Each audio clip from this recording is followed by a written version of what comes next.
নমস্কার, সুরজিৎ মান্না ক্রিয়েশনস চ্যানেলের পক্ষ থেকে তোমাদের সবাইকে সুস্বাগতম। আশা করি তোমরা সকলে ভালো এবং সুস্থ আছো। আমি তোমাদের জন্য এই ভিডিওটিতে তুলে ধরছি 2026 সালের ক্লাস 5 তথা পঞ্চম শ্রেণীর ছাত্রছাত্রীদের রায় ও মার্টিন প্রশ্নবিচিত্র থেকে থার্ড ইউনিট টেস্ট তথা তৃতীয় পর্যায়ক্রমিক মূল্যায়নের জন্য বাংলার 2 নম্বর মডেল স্কুলের প্রশ্নপত্রের সেটটি সম্পূর্ণ সমাধান করছি। তার আগে তোমাদের কাছে অনুরোধ, তোমরা ভিডিওটি না টেনে পুরো দেখো। ভিডিওটি কেমন লাগলো কমেন্ট করে জানিও। ভিডিওটিতে লাইক দাও এবং শেয়ার করো এবং চ্যানেলে নতুন হলে চ্যানেলটিকে সাবস্ক্রাইব করে চ্যানেলের সঙ্গে যুক্ত হয়ে যাও। আলোচনা শুরু করছি 34 নম্বর পেজের 2 নম্বর মডেল স্কুল ক্যানিং ডেভিড শাসন হাই স্কুল এইচএস। এই স্কুলের প্রশ্নপত্র সেটটি দেখো।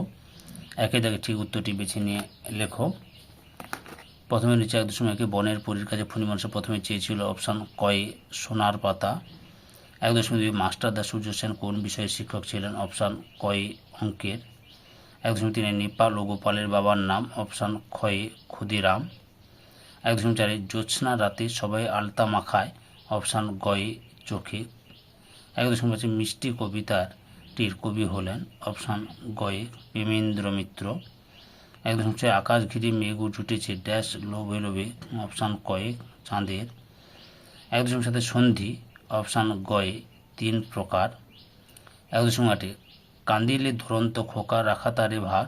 এমনি রেখা পথটি? অপশান ক্ষয়ে বিশেষণ। দুরন্ত হচ্ছে বিশেষণ। 1.9 অভাগা শব্দের স্ত্রীলিঙ্গ হবে? অপশান গয়ে অভাগিনী। 1.10 বচন? অপশান ক্ষয়ে 2 প্রকার। 1.11 আবাহন শব্দটির বিপরীতার্থক শব্দ হলো? অপশান ক্ষয়ে বিসর্জন। 2 দাগে নিচের প্রশ্নগুলি পূর্ণ বাক্যে উত্তর দাও। 2.1 আকাশে 2 বন্ধু গল্পে বর্ণিত দুটি ঘড়ি দুটির নাম কি? পেট কাটা ও চাঁদিয়াল। 2.2 তৃতীয়বার ফণিমনসা কেমন পাতা পেয়েছিল? প্রশ্ন উত্তরটি রায়ান মার্টিনের সহি কবি থেকে দেখাচ্ছে, লক্ষ্য করো তোমরা।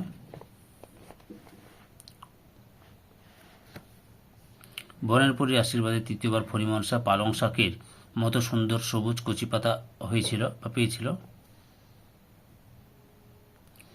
2.3 তাল নবমী কোন মাসে অনুষ্ঠিত হয়? ভাদ্র মাসে। 2.4 একলা কবিতায় কবি কাকে ধরার জন্য ছোটেন? কাঠবিড়ালি। 2.5 কবি স্বর্গের চেয়ে কাকে অধিক প্রিয় বলে মনে করেন? জন্মভূমিকে। 2.6 মিষ্টি কবিতায় কবির মতে সবার চাইতে মিষ্টি কি? আখ। 2.7 ওরা খাচ্ছে এটি কোন পুরুষের উদাহরণ? প্রথম পুরুষ। 2.8 উল্লাসে ছাত্ররা ফেটে পড়ল রেখাঙ্কিত পদের সন্ধি বিচ্ছেদ করো? উত যুক্ত লাস উল্লাস। 2.9 পদ কয় প্রকার ও কি কি? পদ 2 প্রকার, ক্রিয়াপদ ও নামপদ।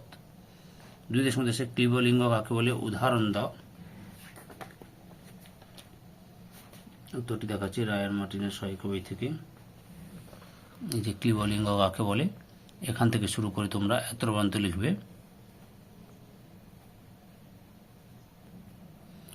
2.9 বচন পরিবর্তন করো। বন্ধু থেকে বন্ধুরা, লোকটি থেকে লোকগুলি।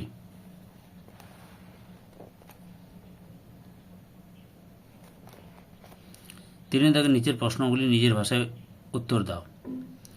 3.1 সেদিনও কি এমনি তরে এমনি তরো মেঘের ঘটাখানা কোন দিনের কথা বলা হয়েছে? সেদিনের প্রকৃতির বর্ণনা দাও। উত্তরটি দেখো তোমরা, দেখাচ্ছি তোমাদের। রায়ান মার্টিন প্রশ্নের উত্তরগুলো করছি। এই যে উত্তরটি দেখো, এখান থেকে শুরু করবে।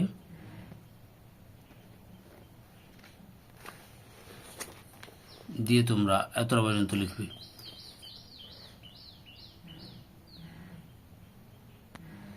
3.2 আমরা বড় অসহায় না রে, এই কথাটা কি বলেছে? তারা অসহায় কেন?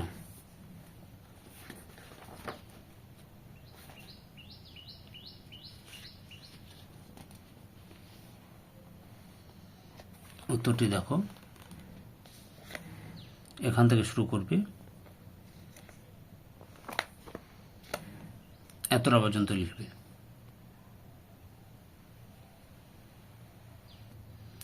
3.3 জানো তখন সঙ্গে থাকে কারা? কে প্রশ্ন করেছে? কবি শঙ্খ ঘোষ প্রশ্ন করেছে। তার সঙ্গে কারা থাকে তা লেখো। এই যে এখান থেকে শুরু করবে,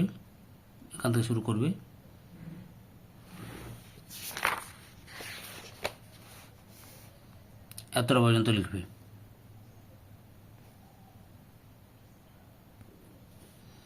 3.4 সবসময় কেঁদে কেঁদে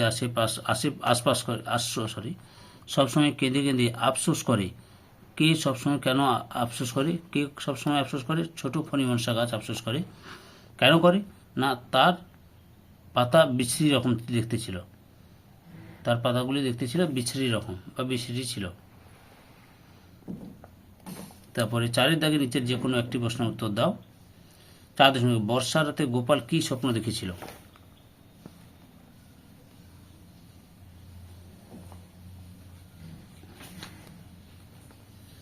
উত্তরটি দেখো, বর্ষা রাতে গোপাল কী স্বপ্ন দেখেছিল, এখান থেকে শুরু করে এতটা পর্যন্ত লিখবে।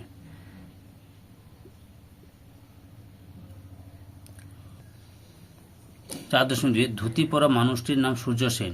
কোন রচনার অংশ? মাস্টার দা রচনার অংশ। লেখক কে? অশোক কুমার মুখোপাধ্যায়। সূর্য সেন কেমন প্রকৃতির লোক ছিলেন? উত্তরটি লক্ষ্য করো তোমরা। সূর্য সেন কেমন প্রকৃতির লোক ছিলেন, তোমরা এখান থেকে শুরু করে এতটা পর্যন্ত লিখবে।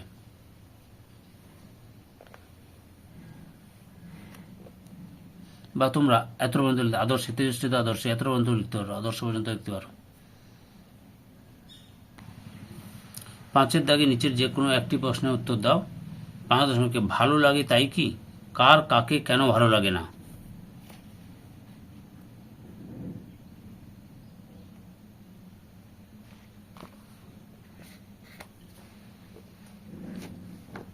এই যে এখান থেকে শুরু করে এতটা পর্যন্ত লিখবে।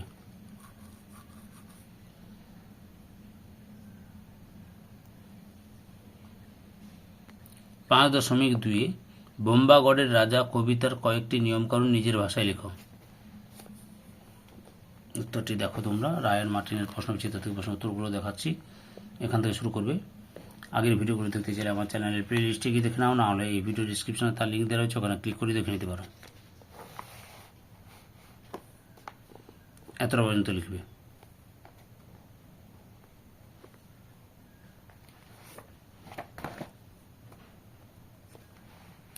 6 দাগে বিপরীতার্থক শব্দ লেখো। অজ্ঞ, বৃদ্ধি, উন্নতি, ঈষৎ, নীরস। উত্তরটি লক্ষ্য করো।